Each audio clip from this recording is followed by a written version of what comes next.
Olá, muito boa noite, sejam todos muito bem-vindos ao Brain Tech Summit, um evento que é realizado pelo World Neurotechnologies Forum e que realmente vai trazer um propósito bastante diferenciado, porque aqui nós vamos tratar do tema de neurotecnologia. Portanto, a gente vai falar de mercado, de inovação, de neurociência, de avanços, presente, futuro, propósitos também. Bom, para quem não me conhece, eu sou a Renata Maron, apresentadora e jornalista do Grupo Bandeirantes de Comunicação. Estarei com vocês aqui nessa noite, vou mediar o segundo painel também. E claro, só para deixar bastante claro, nós estamos aqui seguindo todos os protocolos, todas as normas da Organização Mundial de Saúde, OMS, com distanciamento e álcool em gel disponível aí para todos os nossos convidados. Bom, para iniciarmos aqui então o nosso evento, eu tenho o prazer e a honra de apresentar a vocês a Fabiana Nascimento. A Fabiana é líder do movimento de neurotecnologia no Brasil, especialista em tecnologia e neurociência, além de ser presidente da Comissão Brasileira de Neuroética e CEO da MD9. Fabiana, é um prazer recebê-la aqui, seja muito bem-vinda, ou seja, uma noite e um tema que vai tratar de propósitos de transformação e evolução também para a nossa sociedade, não? É isso mesmo, Renata, é isso mesmo. E essa noite promete, porque a gente está criando um movimento e mais do que um evento hoje, o Brain Tech Summit, ele inaugura uma jornada onde a gente está começando um movimento da neurotecnologia e não é apenas no Brasil. Esse movimento ele é global e reúne toda uma comunidade de cientistas, da sociedade civil, do setor privado, do setor acadêmico, em prol do ser humano. E é com esse movimento que a gente inaugura esse evento de hoje, Renata, convidando a todos para estar junto aqui participando desse novo ecossistema, que a gente está chamando de um ecossistema ampliado, que é onde a tecnologia se une com o ser humano, onde a tecnologia se une com o ser humano, trazendo tudo que é humano, mental, material. E aí a gente está indo para um cenário mais amplo de conexões, com o poder da conexão, e a partir desse momento já estamos conectados. Com certeza, muito bom você tratar desse tema aqui, trazer mais próximo, né, para o Brasil, porque quando a gente realmente fala de neurotecnologia, claro, nos remete tanto a neurociência quanto a tecnologia também, mas muitas pessoas acabam não fazendo essa associação, essa ligação, e realmente a gente trazer um debate amplo para esse tema, com certeza discorre aí bastante significado para nós, né, para nossa transformação também. Bom, hoje nós vamos ter, eu vou estar com vocês também no segundo painel de inovação e mercado, mas antes, para mediar aqui o nosso painel, está conosco o Jean Faber. O Jean é professor doutor de neurociência da Universidade Federal de São Paulo. Seja muito bem-vindo, boa noite. Obrigado. Bom, nós vamos então continuar aqui o nosso evento e aí a gente vai tratar desse tema que justamente eu comentei, é o Brain Tech Summit, que inaugura hoje, a Fabiana deixou isso bem claro também, uma jornada aí de conhecimento, de inovação e de transformação. E aí, quando a gente fala nesse aspecto, nesse assunto, nos vem muito ainda à mente a questão de filme, de ficção científica, ou até mesmo, né, que está muito distante de nós, mas já é realidade esse momento. Será que há leis, há, por exemplo, já estudos mostrando alguns chips que podem ser introduzidos no nosso sistema nervoso, alguns que podem fazer leitura da nossa mente? Bom, quais são as leis que regem isso também, né? A gente vai discorrer sobre isso, então, no nosso primeiro painel. E eu tenho a honra de receber aqui o Rodrigo Moraes, subsecretário de Tecnologia da Informação do Governo de Goiás. Seja muito bem-vindo. Boa noite. Boa noite a todos. Agradeço a todos pelo convite e pela participação. Muito bem, está com a gente também a Fabiana Nascimento, participando aqui do nosso encontro, o doutor Paulo Schor, coordenador da área de pesquisa e inovação da FAPESP, diretor de inovação da Unifesp, Escola Paulista de Medicina, E para mediar esse painel, eu chamo então o Jean Faber, professor na Unifesp no Departamento de Neurologia e Neurocirurgia. Sejam todos muito bem-vindos. Fabiana, é com você. Obrigada, Renata. Obrigada. Obrigada a todos aqui, Paulo, Jean, Rodrigo, que está conosco aqui em tela, lá de Goiás, direto de Goiás. Né, Rodrigo? Eu quero agradecer vocês por estarem aqui hoje, num momento tão delicado, por terem aceito esse convite, para que a gente possa compartilhar conhecimentos e levar para toda a nossa sociedade um pouquinho mais dessa visão e mostrar como esse tema ele é tão relevante e transversal a tantas áreas. Mostrar que quando a gente fala de neurotecnologia, a gente está indo além da neurociência, além da tecnologia, mas principalmente tocando em assuntos onde o ponto central é o ser humano. E aí, Jean, quando a gente fala de neurotecnologia, existem ainda muitas definições, por ser um tema novo, ainda tem muitas coisas em aberto. Se a gente quisesse contar para alguém que não é da área, e aí eu quero a sua ajuda para a gente poder explicar de uma maneira simples, como que a gente poderia explicar o que é neurotecnologia para uma audiência que ainda não é da área, mas que tem interesse pelo assunto? Boa pergunta. Bom, primeiramente, obrigado pelo convite, obrigado pela confiança, pelo convite de poder intermediar a sessão.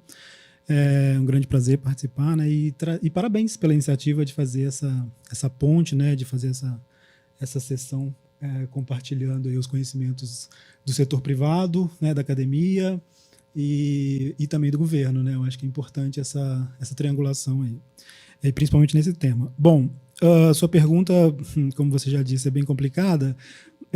Bom, a gente pode definir de uma maneira assim mais generalista como sendo qualquer tecnologia ou protocolo ou processo que de alguma forma interaja com o sistema nervoso central, periférico, autonômico.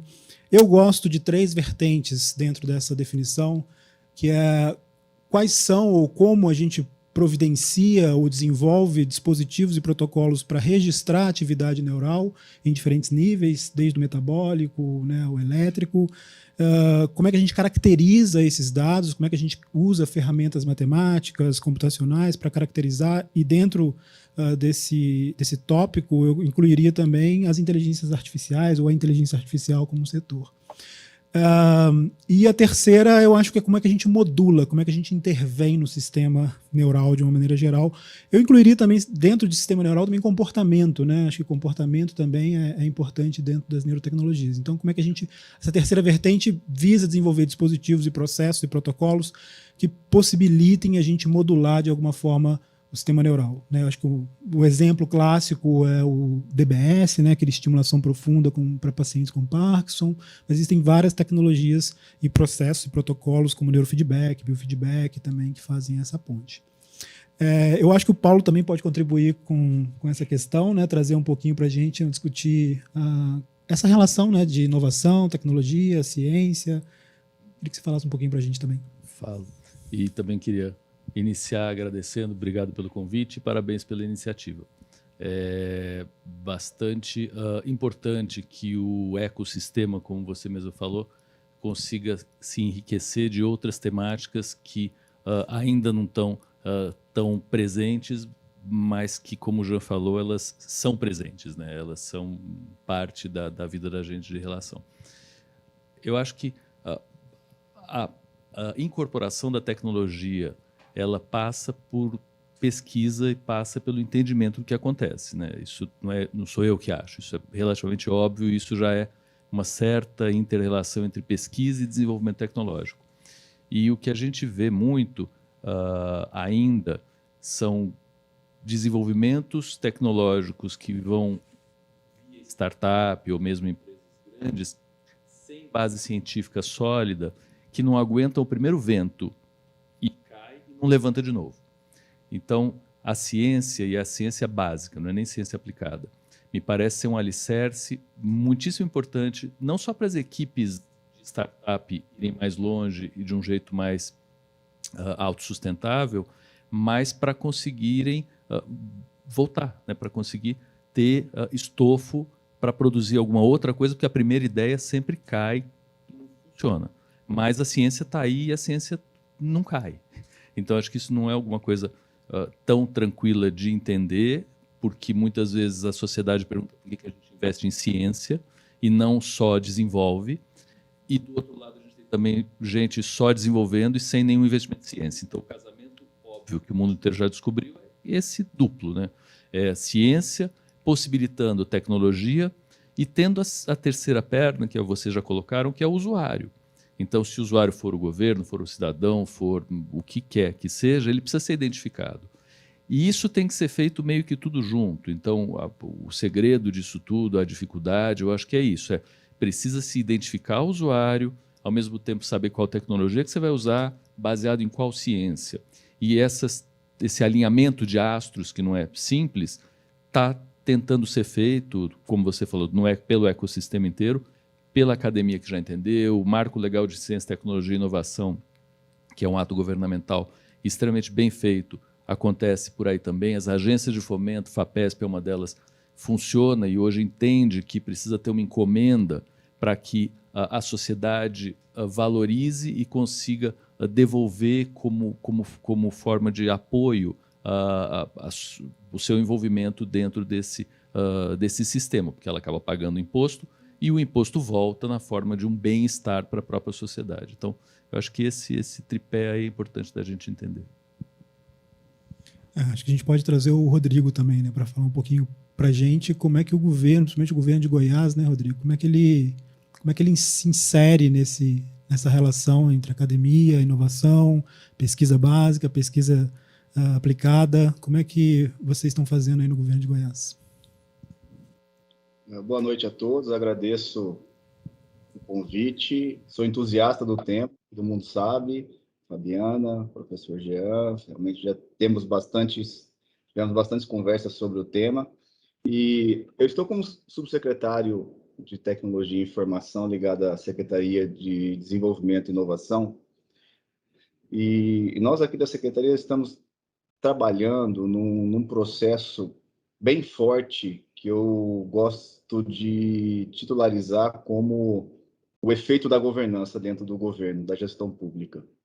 Então, como o professor mencionou sobre os tripé, eu vou fazer uma analogia do tripé que a gente vê dentro da governança, né? A governança pública, vamos chamar, você tem 3 tripés: o governo, o efeito público, o efeito político do governo no centro, onde você tem um braço ligado à sociedade. A sociedade entende-se todas as pessoas, os cidadãos que estão conectados à sociedade. O governo tem essa particularidade de atender aos serviços dos cidadãos.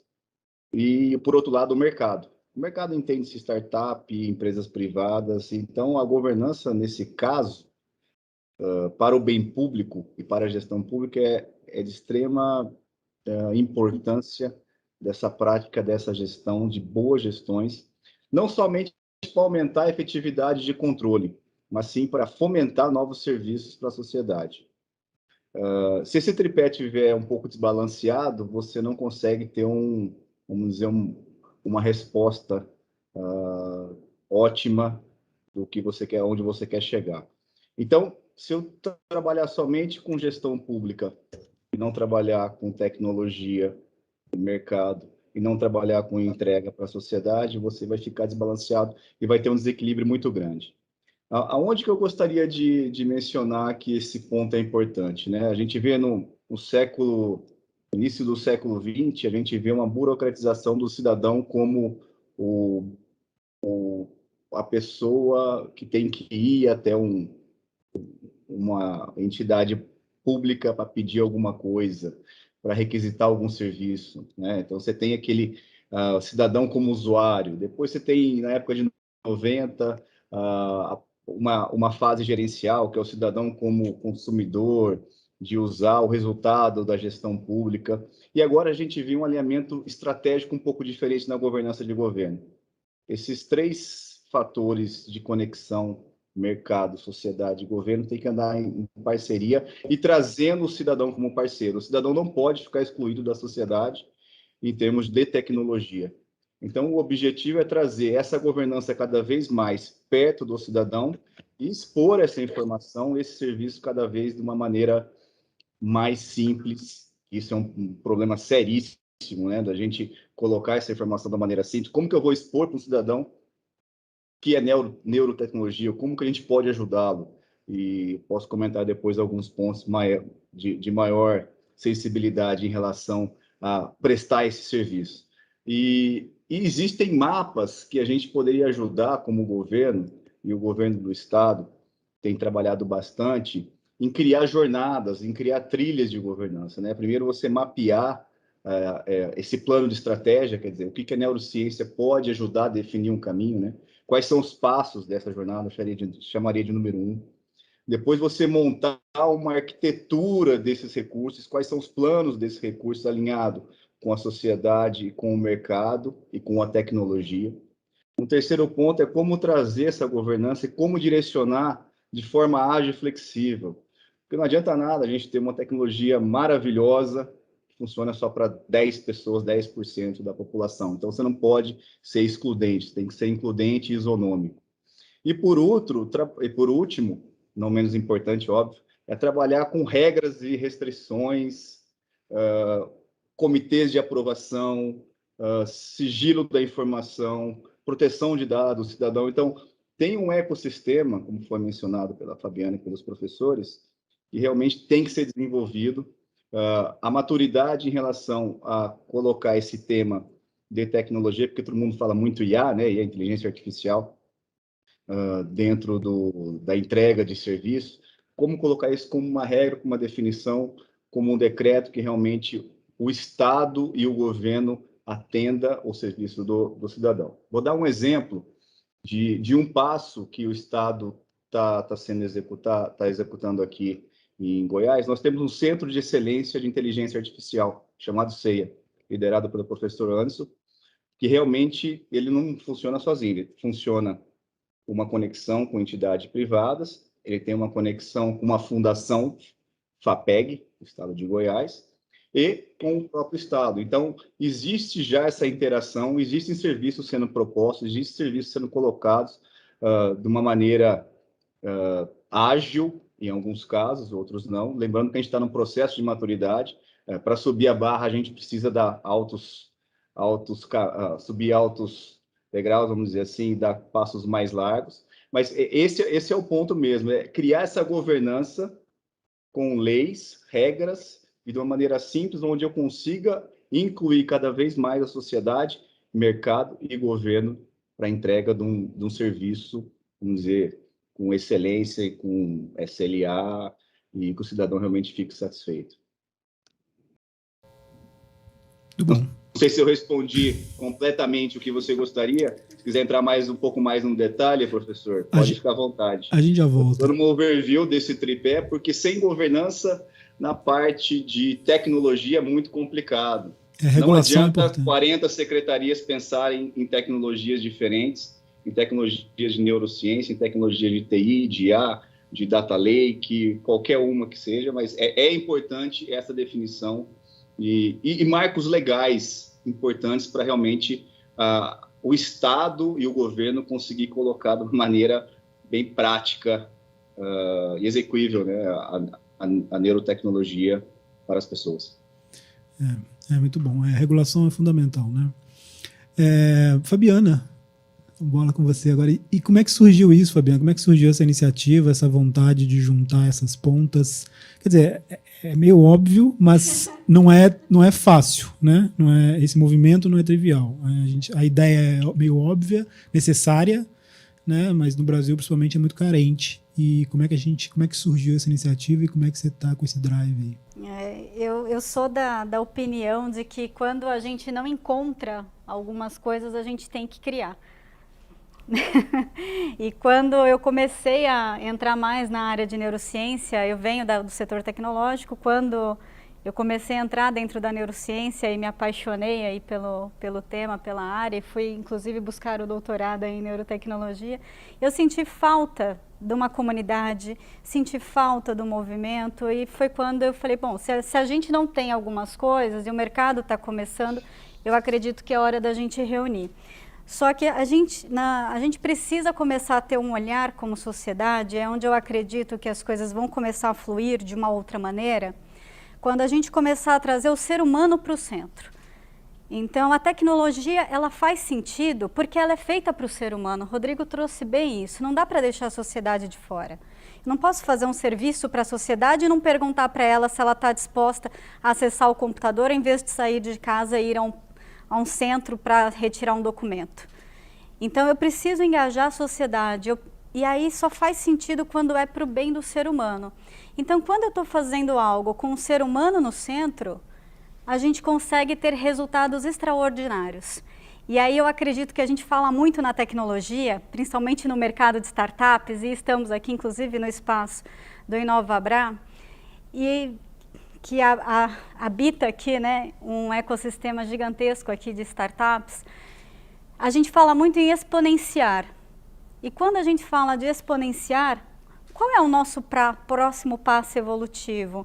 Então, a tecnologia avançou, né, os processos avançaram, mas nós como seres humanos, a gente avançou até que ponto?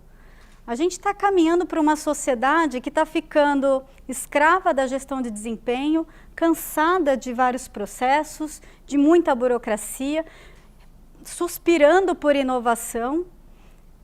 E aonde a gente pode realmente criar algo diferenciado e que pode ser a favor do ser humano? Eu acredito que a neurotecnologia pode contribuir muito para esse setor, trazendo para o ser humano uma inovação para que ele possa evoluir, voltar para o seu eixo, voltar para a sua integralidade, para que a gente possa dar esse próximo passo. Como sociedade, um passo evolutivo, um passo onde a gente consegue avançar. E aí pode parecer um pouco abstrato, né, em alguns momentos, mas a gente tem dispositivos dentro da neurotecnologia que pode ajudar a pessoa a reduzir o nível de ansiedade, ajudar o nível de estresse, resolver problemas de transtornos mentais, devolver a mobilidade a uma pessoa. Então a gente tem dentro dessa área vários, né, segmentos e ferramentas, dispositivos que podem contribuir com isso. E esse tema, na minha visão, ele é tão abrangente e ele pega tantos segmentos que as pessoas precisam saber mais disso. E a gente tem que sair um pouco da nossa caixinha de tecnologia ou de neuro e abrir um pouco mais esse tema para o mercado, para mostrar que isso pode funcionar para um setor, para o varejo, pode funcionar para a saúde, pode funcionar para o marketing, pode funcionar para o esporte, pode funcionar para o entretenimento, pode funcionar para a indústria de gamers. Então, assim, é um segmento que pode funcionar para várias. E aí todo mundo buscando inovação, e às vezes a gente enxerga cada coisa ridícula que passa, que você fala, meu, soltaram o gênio da lâmpada, alguém captura ele de volta porque a lâmpada foi aberta, antes que ele tenha mais genialidades por aí.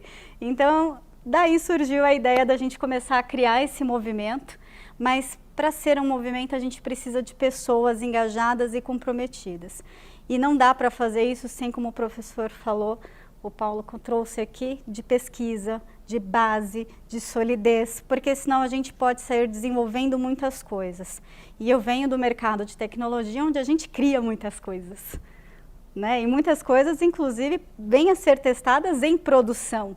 Quem é de tecnologia aqui, que sabe bem o que é, né, fazer um deploy e vamos testar em produção. Isso acontece. Dentro da neurotecnologia isso não pode acontecer. A gente está lidando com vidas, a gente está lidando com o ser humano. Então o critério, o propósito, ele precisa vir em primeiro lugar. A gente precisa trazer o ser humano para o centro e trazer esse propósito. E aí com isso a gente consegue exponenciar, né, trazer o próximo passo de uma outra forma. Respondi? Tudo bem. E aí, Paulo, como é que a gente traz, então, a sociedade civil e pegando esse gancho aí, né? Como é que a gente traz a sociedade para participar desse debate? Bom, primeiro, você estava falando, Fabiana, e me veio uma palavra bastante forte na cabeça, que é consciência, no sentido de fazer vir a ciência, né? Para as pessoas entenderem o que está acontecendo.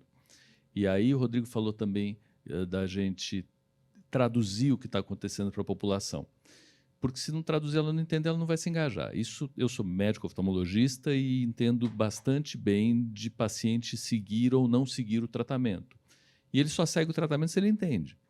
No consultório eu mostro modelos para o paciente, eu projeto na tela o olho dele, a retina dele e explico. Cada consulta minha é uma aula, demora 1 hora a consulta.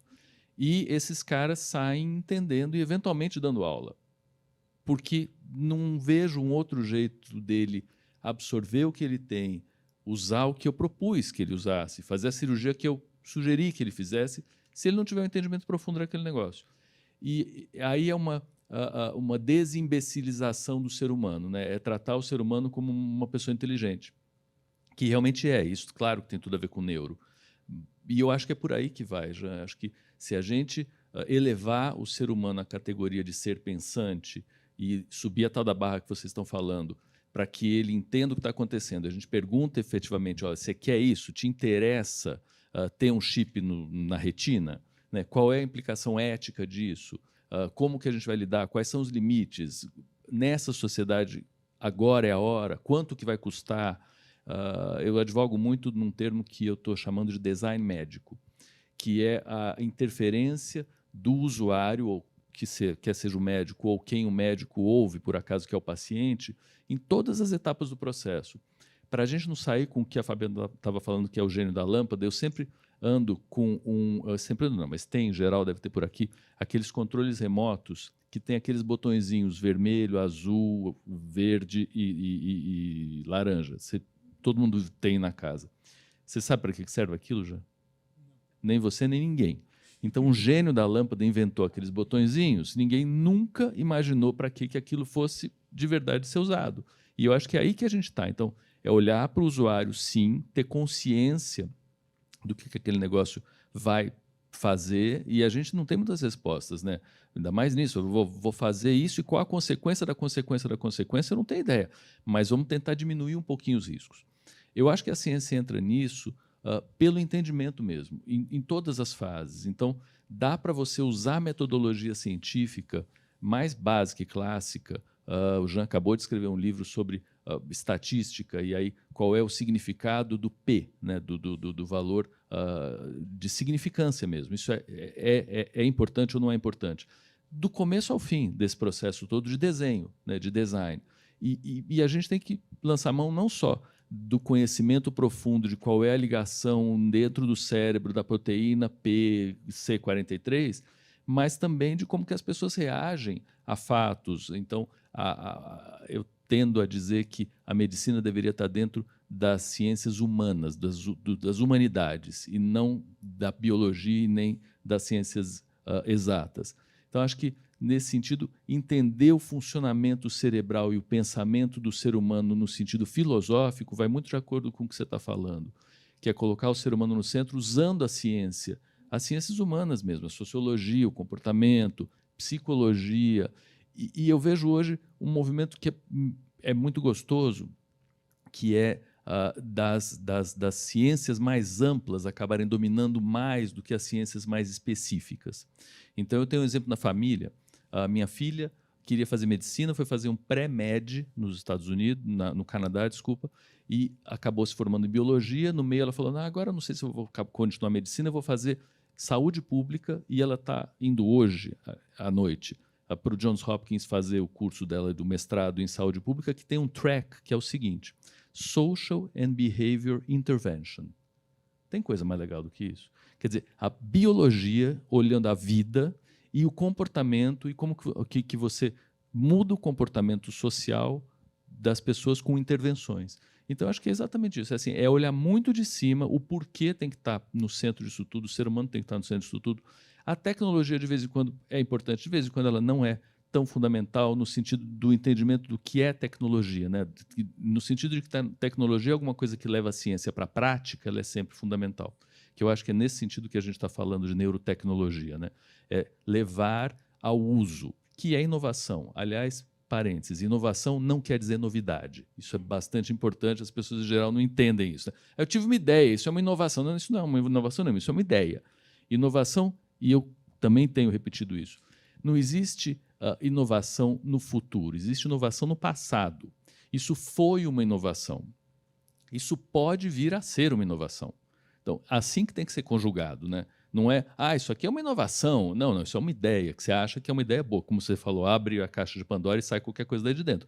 Se as pessoas utilizaram aquilo, estão tendo vantagem, muita gente usa, modificaram e tem segundas ideias a partir disso, ótimo, você teve uma inovação. Aqueles botõezinhos que eu falei, aquilo não é inovação, né? Então, acho que aquilo é bastante importante a gente deixar claro. Mas acho que trazer esse conceito de que tecnologia no sentido de uso, ótimo. Tecnologia no sentido de gadgets ou de alguma coisa nova que pode servir ou não, vamos ver se serve mesmo, né? E vamos olhar de cima, bem de cima, para ver a sociedade como um todo e tentar mexer com muita gente. Eu gosto muito disso, do que você trouxe também de exponenciação ou de escalabilidade, né?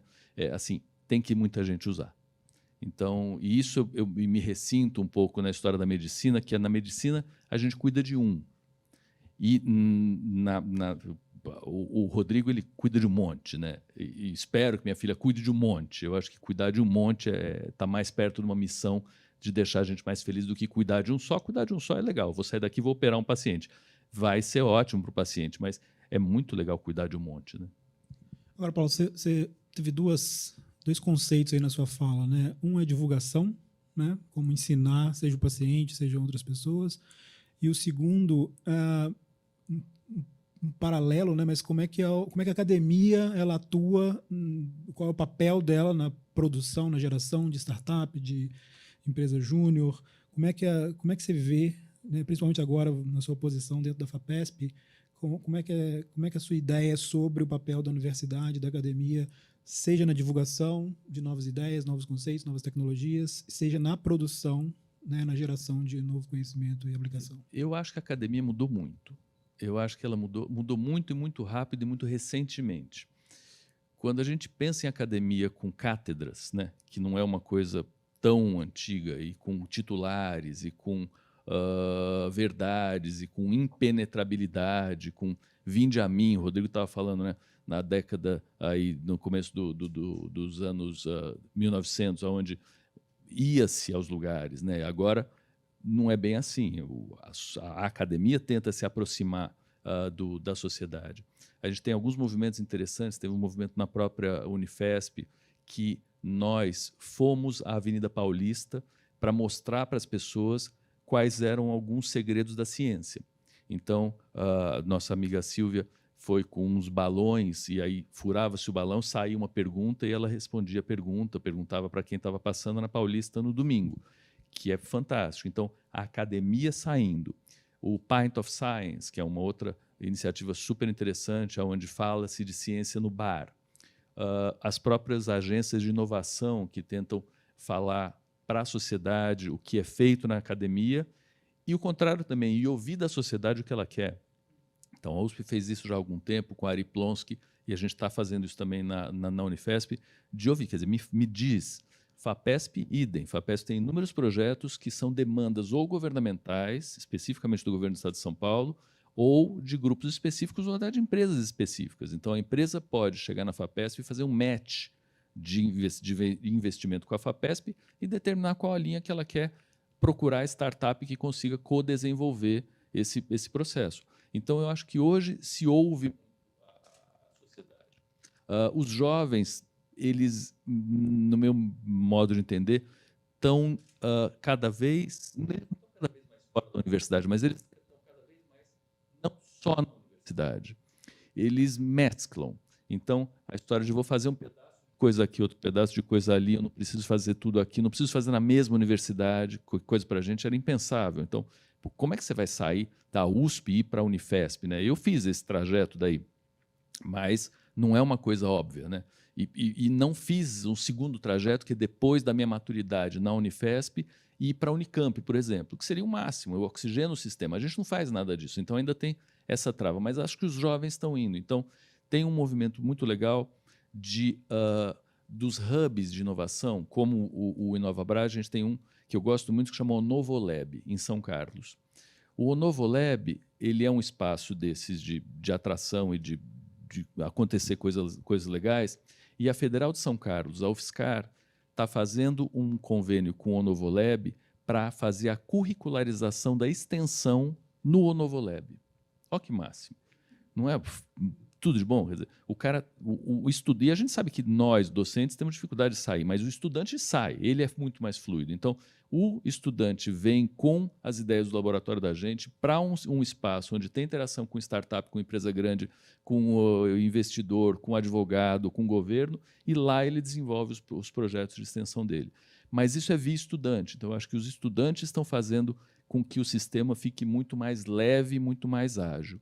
Um pouco esse é o pensamento da academia, eu acho. E a academia continua dando frutos científicos, né?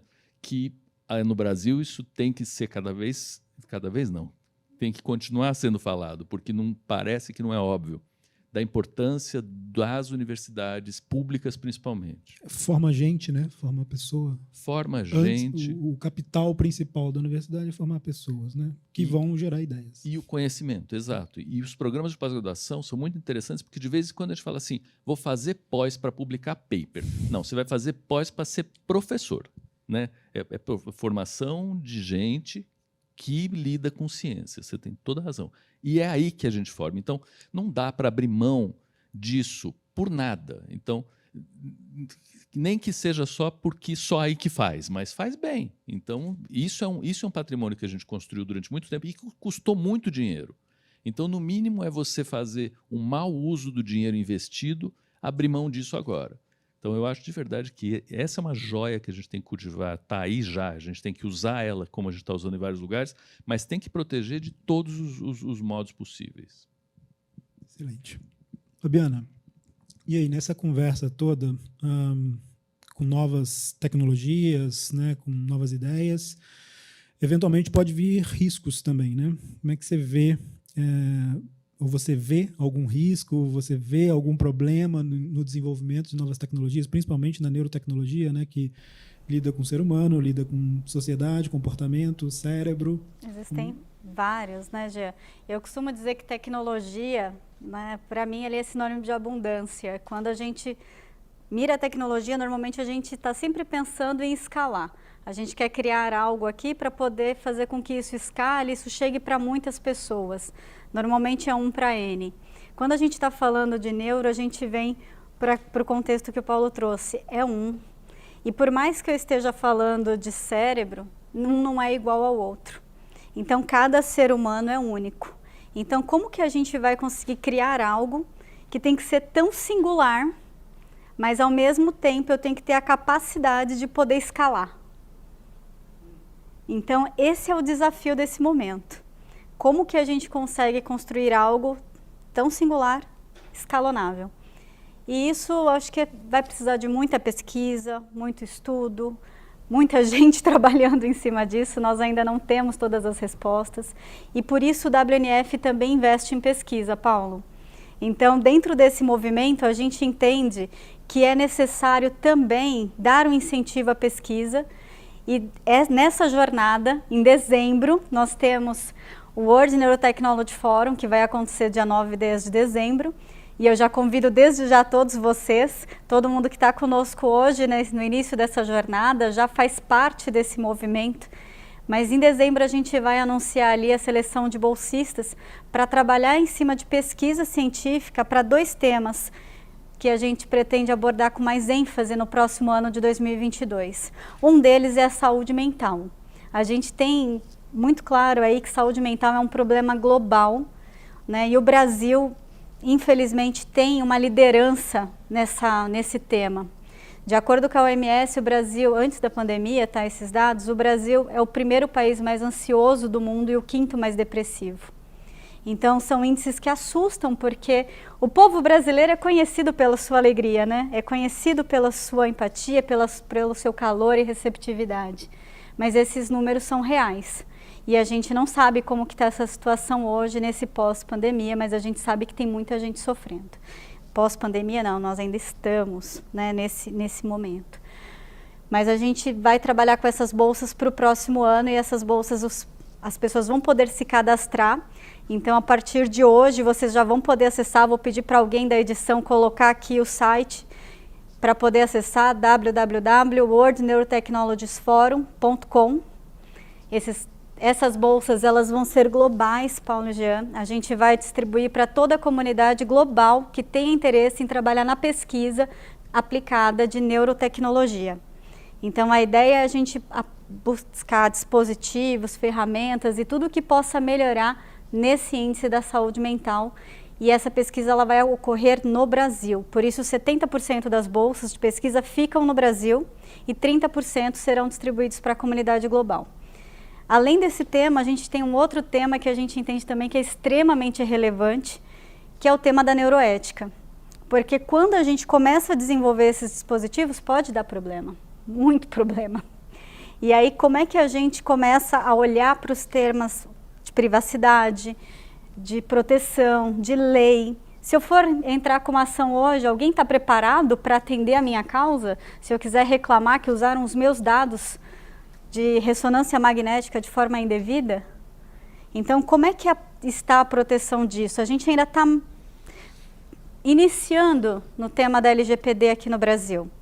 A gente sabe que a Europa já está mais consolidada e outros países também, mas aqui a gente ainda está engatinhando. Então é importante também discutir esse tema da neuroética, e a gente sabe que a ética normalmente ela vem a reboque depois que as questões acontecem.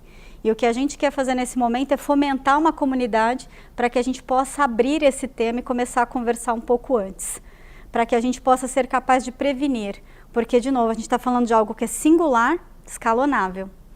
Então, se a gente fizer bom, a gente vai ter um resultado, impacto muito positivo. Se a gente não conseguir fazer isso tão bom, a gente pode escalonar algo que não seja tão bom. Então, é importante essas discussões e por isso o movimento é tão importante. Por isso que as conexões que a gente está formando aqui hoje, elas são fundamentais para que a gente possa avançar. E aí, aproveitando o gancho de falar de conexão, Jean, eu sei que lá em Goiás, alguém me contou, Rodrigo, que lá em Goiás tem um projeto que eles acompanham dentro da parte, inclusive envolve neurociência, desde a gravidez até a fase adulta. Conta um pouquinho, divide com a gente um pouquinho aí, se temos esse projeto, se isso é um projeto, já está lançado. Se não podia falar, avisa, a gente vai para a próxima questão. Não, perfeito, ótimo. Deixa eu só comentar, só fazer duas pontuações dos professores, e isso também que eu acho que é importante frisar, e deixar de uma maneira que hoje a gente vem passando por isso, né? A pandemia potencializou tudo que a gente pensava de futuro em um ano. Então, assim, o mundo ele não cresceu 3%, ele cresceu a parte de tecnologia 3 vezes, 10 vezes, 100 vezes mais em um ano. Então, todo mundo teve que realmente dar saltos de avanço tecnológico para fomentar com que não haja aglomerações, o indivíduo realmente resolva os problemas e as situações digitalmente, na transformação digital. E aí, esse apoio da academia, da parte tecnológica, ou da parte humana mesmo, é fundamental, que nós, como tecnologia, né, temos as nossas ideias de que todo mundo vai entender tudo, e é bem simples o que a gente está escrevendo, colocando num portal, numa carta de serviço para as pessoas. Então, como você pensa aí num estado com mais de 7 milhões de pessoas, você coloca num chatbot, né, renovação de CNH, né, renovação de carteira de motorista. E aí você explica primeiro o que é o decreto, o que esse decreto faz, o como ele faz, mas o que a pessoa está querendo é saber quais são os passos para renovar uma CNH. Então, a gente tem todo um descritivo, assim, lindo, maravilhoso, não estou desmerecendo a parte jurídica, nem a parte legal do processo, mas no fundo, o que a pessoa quer saber, o que ele precisa fazer para renovar, se ele precisa tirar uma foto da identidade, mandar renovar. Então, esse é um ponto bem importante chamando da parte técnica de linguagem simples, que a gente vem trabalhando mais forte agora, uma vez que a gente trouxe essa transformação. Então, a tecnologia realmente tem que ajudar nessa transformação, mas tem que ser também de uma forma bem, vamos dizer, abundante e simples. Não podemos esquecer nunca disso. Então, eu acho que a academia pode ajudar muito nessa conexão, nessa parceria.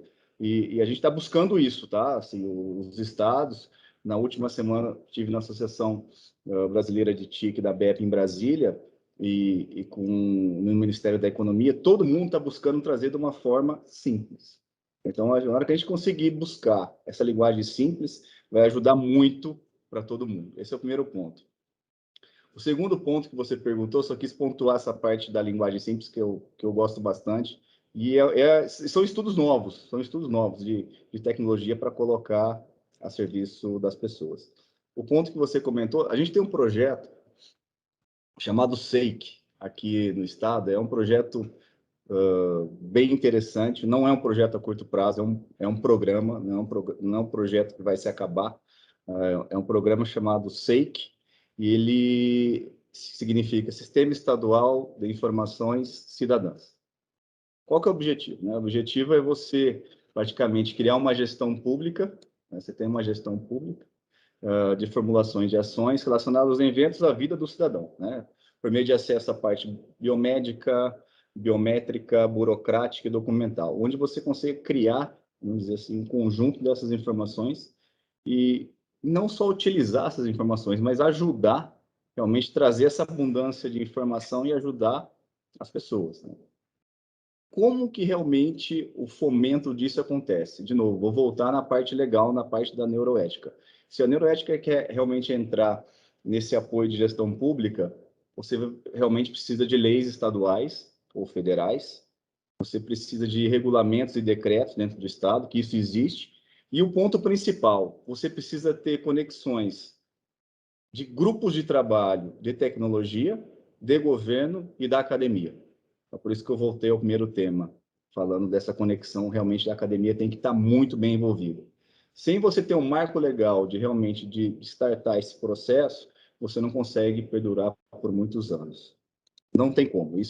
O propósito é maior, sabemos que o propósito é maior, mas assim, esse apoio à gestão é fundamental. Comentando sobre o projeto, Fabiana, essa avaliação das políticas públicas, é trabalhar com esse aperfeiçoamento constante dos serviços, o evento da vida do cidadão. Então, vamos pegar o exemplo aqui, eu consiga trazer por um órgão ou por uma entidade pública, qual o melhor serviço para certo objetivo do cidadão. Então, por exemplo, você tem lá, primeiro, você consegue identificar dentro do estado aonde essa pessoa, onde as famílias moram. Você consegue já identificar se existe vulnerabilidade das famílias onde elas estão residindo. Então, você já começa nesse assunto. Se existe uma vulnerabilidade, existe um projeto social associado a essa família, a essa residência. Aí, imagine que a esposa fique grávida, né? Daí você começa a ter o ciclo de vida do cidadão, que a gente chama.